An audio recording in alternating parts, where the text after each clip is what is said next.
আসসালামু আলাইকুম ওরহমতুল্লাহি ওবারাকাতুহ। AMKS ইসলামিক চ্যানেলে স্বাগতম। প্রিয় মুসলিম ভাই ও বোনেরা, আজ আমরা আলোচনা করব শিশুর জিদ দূর করার আমল নিয়ে ইনশাআল্লাহ। দোয়া। বিসমিল্লাহির রহমানির রহিম। আফাগায়রা দীনিল্লাহি ইয়াবগুনা ওয়া লাহু আসলামা মান ফিস সামাওয়াতি ওয়াল আরদি তাওআন ওয়া কারহান ওয়া ইলাইহি ইউরজাউন। অর্থ, তারা কি আল্লাহর দেওয়া জীবন ব্যবস্থার পরিবর্তে অন্য জীবন ব্যবস্থা তালাশ করেছে? নবমণ্ডল ও ভূমণ্ডলে যা কিছু আছে, স্বেচ্ছায় হোক বা অনিচ্ছায় হোক, তার অনুগত হবে। সবাই তার কাছে ফিরে যাবে। সূরা আলে ইমরান আয়াত ৮৩। ফজিলত: যে ব্যক্তির সন্তান বা প্রাণী তাকে কষ্ট দেয়, সে যেন তার কানে সূরা আল ইমরানের ৮৩ নং আয়াত পড়ে। আল মুজামুল আওসাত লিত তাবারিনী ৬৪।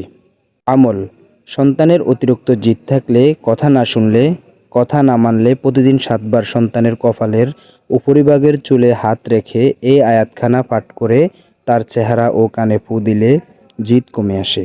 এই আমল ন্যূনতম ২১ দিন লাগাতার করতে হয়।